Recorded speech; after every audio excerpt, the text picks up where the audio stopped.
शुरू अल्लाह का नाम लेकर जो बड़ा मेहरबान निहायत रहम वाला है। हामीम। इस किताब रोशन की कसम कि हमने इसको एक मुबारक रात में नाजिल फरमाया, हम तो खबरदार करने वाले हैं। उसी रात में तमाम हिकमत के काम फैसल किए जाते हैं, यानी हमारे यहां से हुक्म होकर बेशक हम ही फरिश्तों को भेजते हैं। ये तुम्हारे परवरदिगार की रहमत है, वही तो सुनने वाला है, जानने वाला है।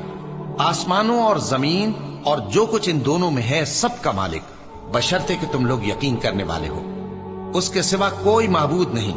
वही जिंदगी देता है और वही मौत देता है। वही तुम्हारा और तुम्हारे पहले बाप दादों का परवरदिगार है। लेकिन ये लोग शक में पड़े खेल रहे हैं। तो उस दिन का इंतजार करो कि आसमान से साफ धुआं निकलेगा जो लोगों पर छा जाएगा। ये दर्द देने वाला अजाब है। उस वक्त वो कहेंगे कि ऐ परवरदिगार, हमसे इस अजाब को दूर कर, हम ईमान लाते हैं। उस वक्त इनको नसीहत कहां मुफीद होगी, जबकि इनके पास पैगंबर आ चुके जो हमारे अहकाम खोल कर बयान कर देते थे। फिर इन्होंने उनसे मुंह फेर लिया और कहने लगे, ये तो सिखाया पढ़ाया हुआ है, दीवाना है। हम तो थोड़े दिनों अजाब टाल देते हैं, मगर तुम फिर कुफ्र करने लगते हो। जिस दिन हम बड़ी सख्त गिरफ्त करेंगे तो बेशक इंतकाम लेकर छोड़ेंगे।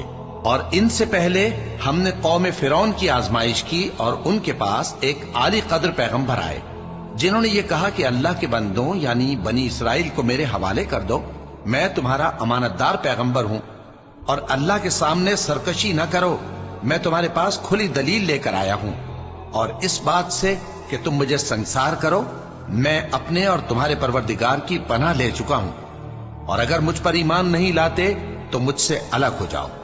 तब मूसा ने अपने परवरदिगार से दुआ की कि ये नाफरमान लोग हैं। अल्लाह ने फरमाया कि अच्छा, मेरे बंदों को रातों रात लेकर चले जाओ और फिरौनी जरूर तुम्हारा ताक़ुब करेंगे और समंदर से कि ठहरा हुआ होगा पार हो जाना। तुम्हारे बाद वो पूरा लश्कर डुबो दिया जाएगा। वो लोग बहुत से बाग और चश्मे छोड़ गए और खेतियां और नफीस मकान और आराम की चीजें जिनमें वो ऐश किया करते थे। इसी तरह हुआ और हमने दूसरे लोगों को उन चीजों का मालिक बना दिया।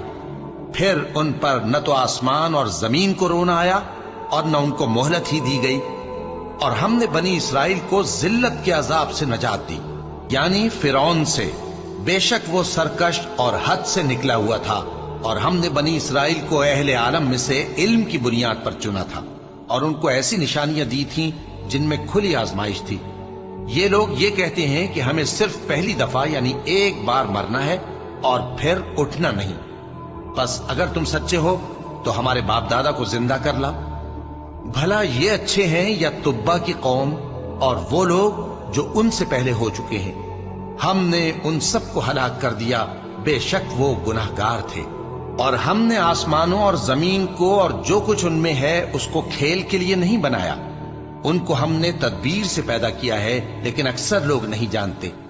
कुछ शक नहीं कि फैसले का दिन इन सब के जी उठने का वक्त है, जिस दिन कोई दोस्त किसी दोस्त के कुछ काम ना आएगा और न उनको मदद मिलेगी, मगर जिस पर अल्लाह मेहरबानी करे।